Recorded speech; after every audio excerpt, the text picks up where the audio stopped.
Congratulations to Liverpool Football Club on making the final of this season's Champions League. Okay? It's what most of us predicted to happen, and it happened. So could somebody please cue up the Champions League anthem for me? Cue it up. Cue it up, because Liverpool will be one of the teams that would be in the final listening to this beautiful anthem right here. Cue it up. Cue it up. Let it marinate. Let it simmer.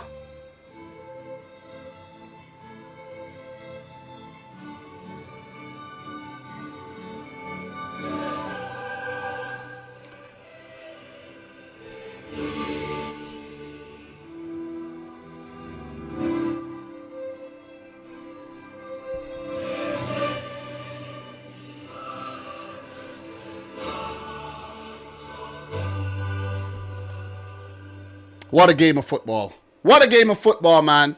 What a game of football. First of all, I'd like to ask you a question. Are you not entertained?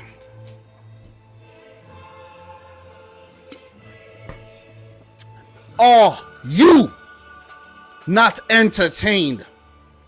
And I mean the full deluxe package. This is why we love the Champions League.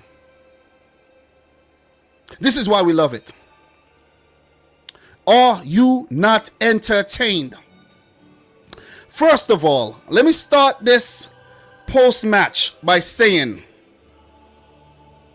congratulations to Liverpool on making it to a third final in 5 seasons. There's nothing normal about that. Not a thing normal about that. Nothing at all. It's the hallmark of a great team, and that's coming from a Manchester City fan. Okay? So, Liverpool, I think they have gone unbeaten on the road this season in the Champions League. I think they've actually won every game, if I'm not mistaken. We'll take a look at the journey of Liverpool. We'll take a look at the journey for Villarreal. We'll take a look at the potential finalists that would actually meet up against Liverpool. It's coming up tomorrow. Man City or Real Madrid. I think Liverpool would be ready to face any one of those teams. Right? They got a score to settle with Real Madrid, and they damn sure got a score to settle with Manchester City. Liverpool Football Club have made their third final this season. I want to make sure I get everything right. Okay? I want to make sure I get everything right. I want to make this post-match as masterful as the comeback from Liverpool. I want to make it as masterful as the first half from Villarreal. Okay? So let me take my time. The third final this season, Carabao Cup. They beat Chelsea on pens. Epic penalty shootout, by the way. They do have a date coming up on the 14th against Chelsea in the FA Cup again. I do think Liverpool are going to go on to win that. And now, on the 28th of May, they have another date against one of City or Real Madrid. And to add to that, they are in the title race. Only 1 point behind another very, very, very good team, Manchester City. It's been an absolutely remarkable season for Liverpool. If you're a Liverpool fan right now, just stop whatever you're doing. If you're watching this video, just pause it.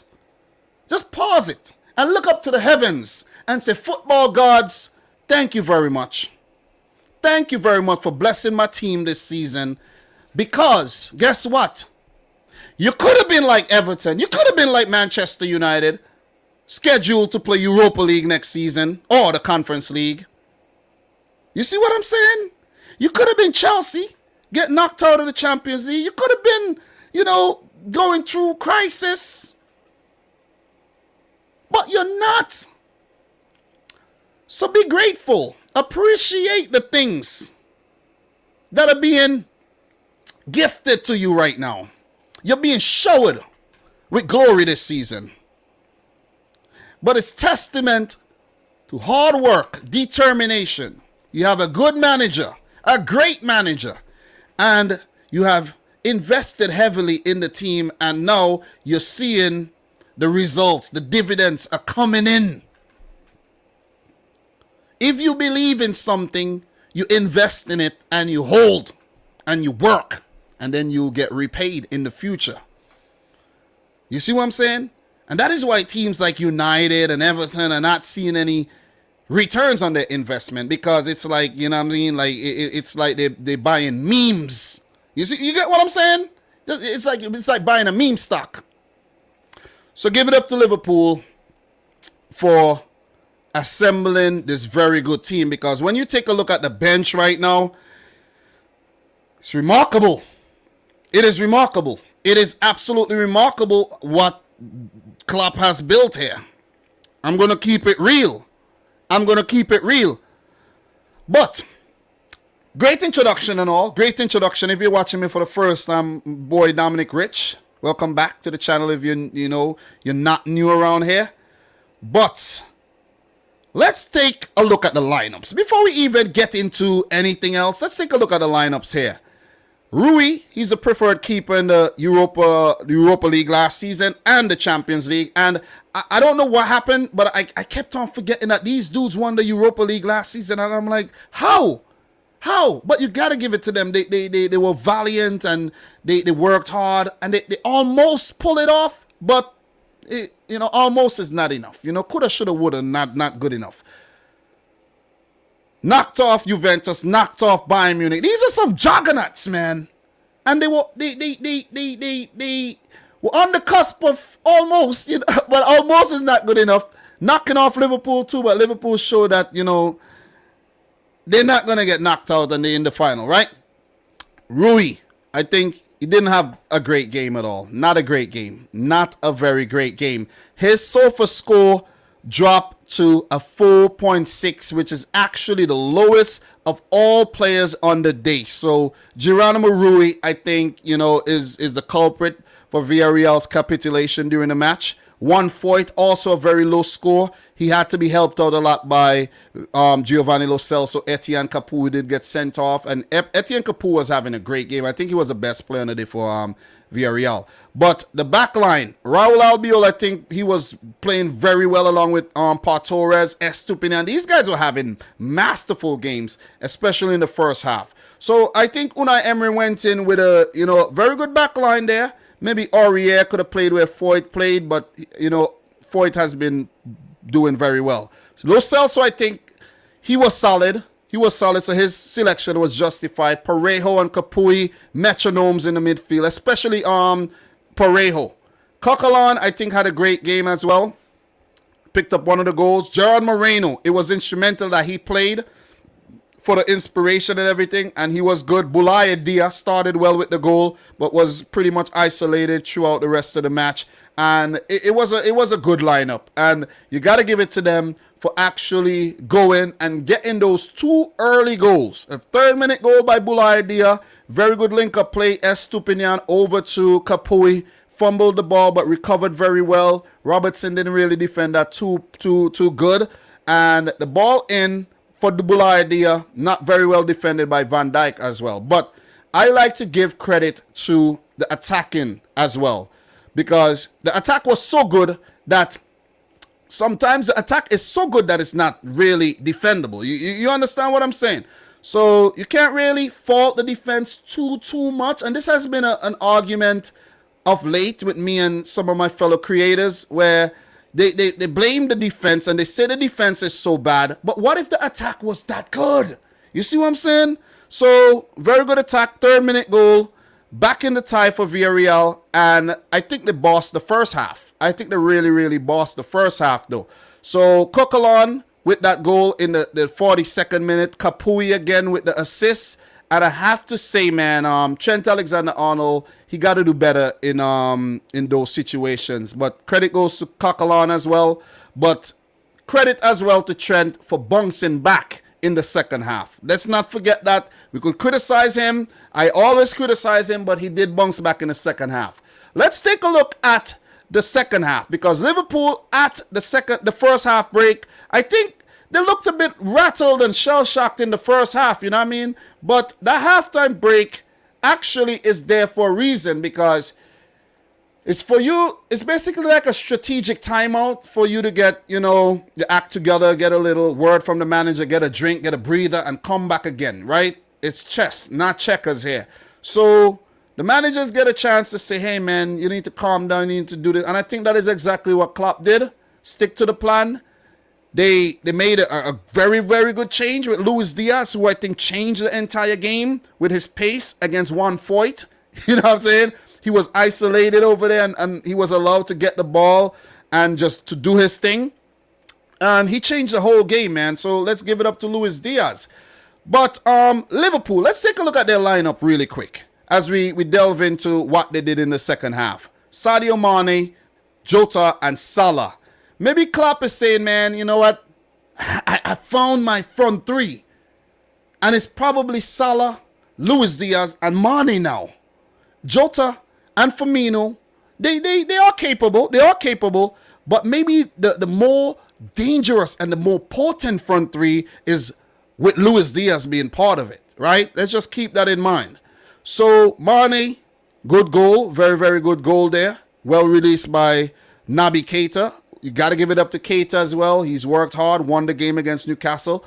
And I think he had a solid second half. You know, the presence of mind to pick out Mane, onside, still in his own half, and the determination. And he got lucky with the deflections and the poise on the finish to actually score Liverpool's third. I'm not saying it was a lucky goal. I'm just saying he got lucky with the deflections. And you guys could understand that. Salah, I think, was kept very quiet, but still he somehow finds a way to get an assist. You see what I'm saying? Somehow finds a way to be involved in the game. So he was credited with the Fabinho goal. Goalkeeping error for the Mane goal. Goalkeeping error for the Fabinho goal, in my opinion. But you see that Luis Diaz goal? Oh, man, that was masterful. That ball in by Trent with his left foot. I never criticize his attacking prowess. Never.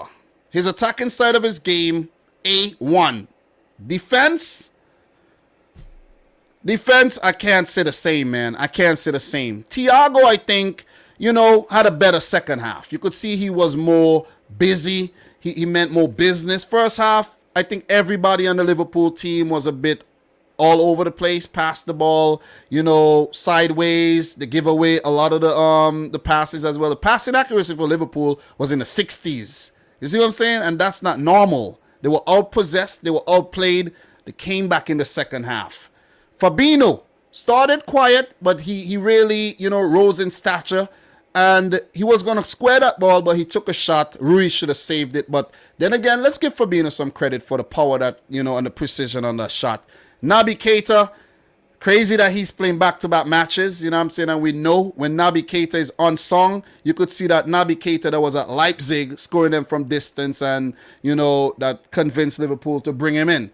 Andy Robertson, I don't think he had the best of games at all. I think we could have seen a situation in this match where Tsimikas was, you know, started and maybe Robertson come off the bench, but Klopp did not actually want to go that direction. So, look, at the end of the day, man, Liverpool won the game. They won the tie as well. So, you know, you got to be careful with the criticism, but you still have to point out these things.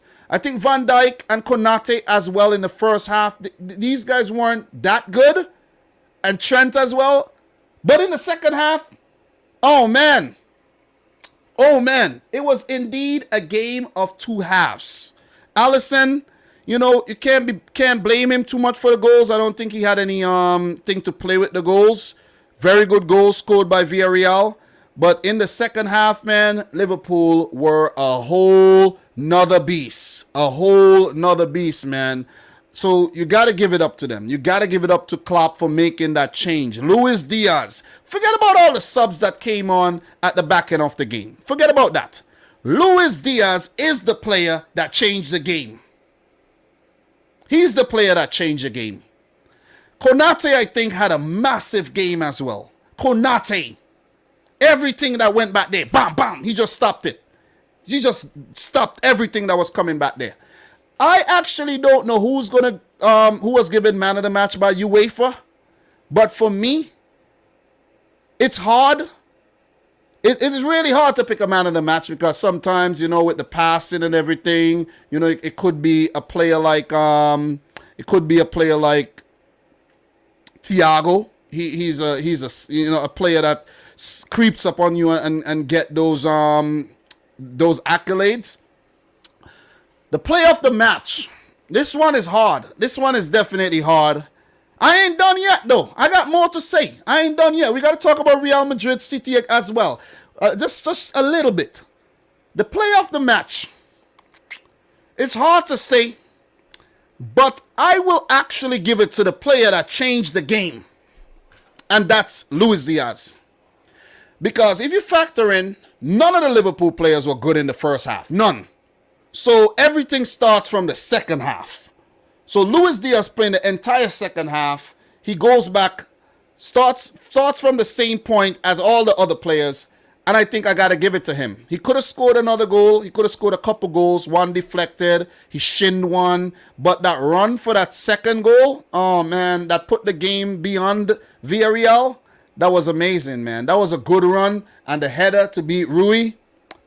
Kudos to Luis Diaz, man. His pace, you know, his bravery to take players on, and his imagination, you know, to try new things. Remember that overhead kick he tried and inadvertently set up Divock Origi? You know, things like that. You have to try things for things to happen.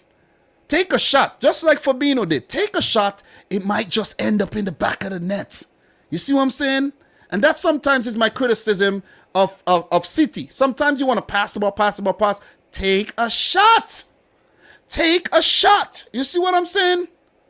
But let's talk about how Villarreal capitulated here. Villarreal capitulated. They had the tie when they came back. When they came back and they scored twice, it was level again like it all started in Anfield last week. Level. All they needed to do is say, okay, we got back in the tie. What do we need to do? What areas could we actually strengthen and affect the game in a positive sense? Is there a defender that's struggling? Is there a midfielder that looks a bit tired? Could we take off Gerard Moreno now and bring on a more defensive player? You see what I'm saying? Let's take this down. Let's take this all the way to extra time. Let us see if we could actually grind Liverpool down. Let us see if we could do that. Because that is what they do best. They grind you down. And I think Unai Emery and his team may have gotten carried away with the scoreline and they got a bit comfortable. But they should have known. They should have known this about Liverpool. Guys, I watch all the Liverpool games. All. I watch all the City games as well. I watch a lot of football. I watch a lot of football till I forget football games. That's how much football I watch, right? This team never give up. They never give up. Man City are like that too. They never give up. You never think you win the game. It doesn't matter if there's 1 minute left. You never win the game yet. It's not over till it's over. It ain't over till it's over. And I think Villarreal needed to make some changes. Maybe bring on Aurier, who's a bit more physical, who could have dealt with Luis Diaz. So when the Luis Diaz substitution was made, Unai Emery should have made a move as well, where it's chess, not checkers. Klopp made a move. Okay, this is my move. Aurier to deal with Luis Diaz, because Aurier got the pace and the physicality. You see what I'm saying? And a no-nonsense type attitude. I think that would have been an interesting battle.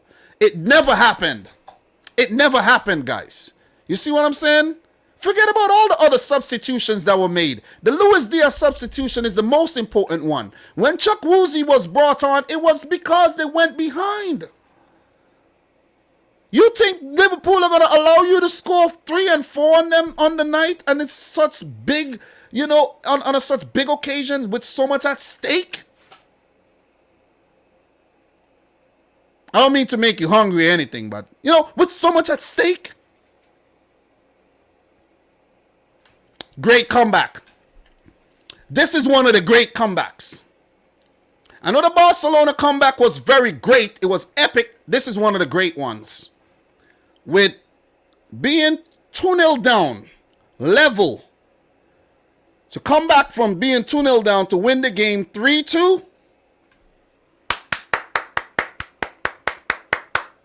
Enormous. Enormous. Enormous. I actually need to check Twitter and find out who was given man of the match. You know what I'm saying? Because I want to see if I was spot on with that, man. UCL, let me see if I was actually spot on with that. Maybe I was, maybe I wasn't, you know, but big up to everybody watching the video right about now. This is the post-match. It's your boy Dom.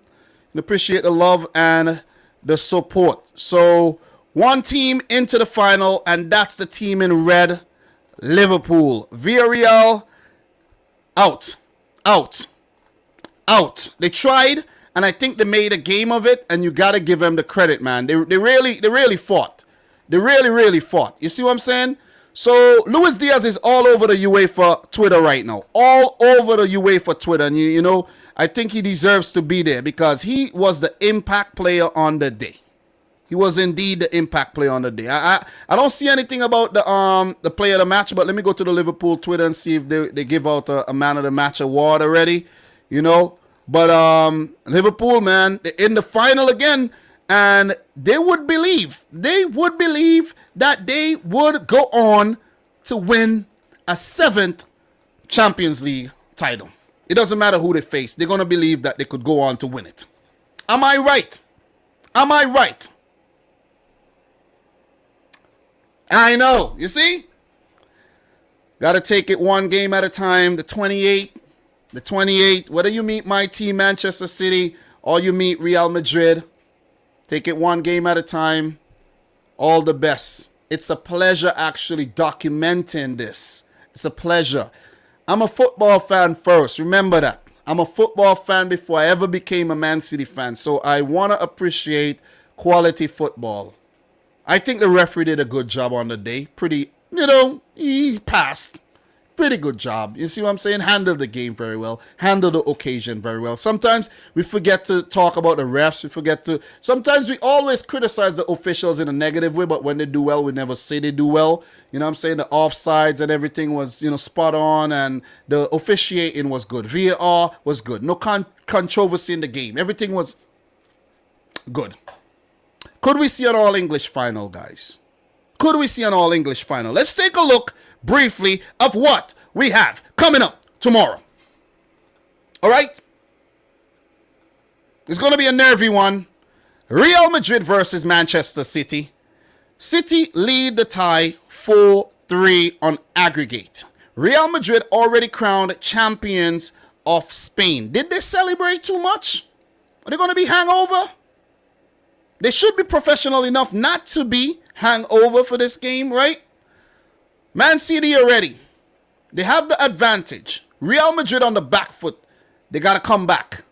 Do they have it in them to come back against a very, very good opposition in City here?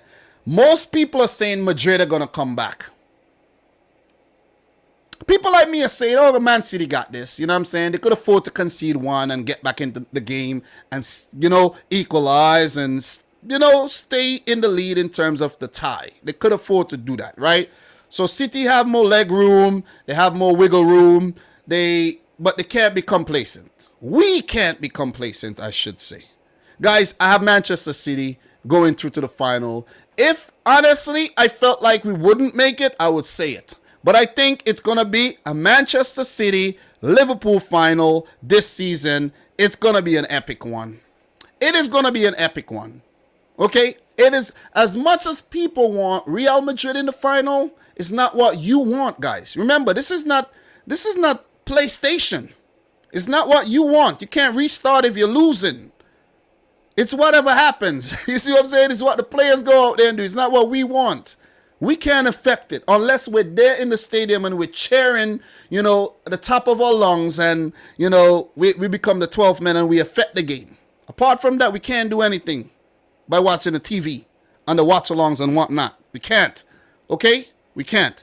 But I think, honestly, it's going to be City versus Liverpool in the final. And if we take a look at the final here, it will be Liverpool will be the host. So it will be Liverpool versus Manchester City, in my opinion. Save the date, 3 p.m., May 28th. That's a Saturday. Unfortunately, I won't be able to do a watch along for this one. maybe it's a blessing in disguise. It will be a nervy one. But, you know, I'll be back. You know, whoever win, lose, or draw. Well, we can't draw. Win or lose, I'll be back to do, you know, something for the final, though. But look, guys, that's my post-match. Congrats to Liverpool. Good comeback. Hard luck to Villarreal. But kudos to them for actually making a tie out of it. And, you know, not laying down and getting beaten like they did in the first leg. Okay? Shout out to Unai Emery. He got, you know, outdone by Jurgen Klopp on the day. Big shout outs to Klopp, who newly signed a contract until 2026. So, Liverpool fans are loving this, man. 4 more years of Jurgen Klopp. You know when you're at work and you have a very good manager, you never want him to leave because he punch you in when you're late and he give you extra hours when you do well and he send you home early if you're not feeling well and all that kind of thing. You know what I mean? That's Jurgen Klopp. That's Jurgen Klopp. Congrats to Liverpool. Guys, like the video if you haven't yet done so. Subscribe if you're new. I'm your boy Dominic Rich. Until next time, peace out. Rich, score.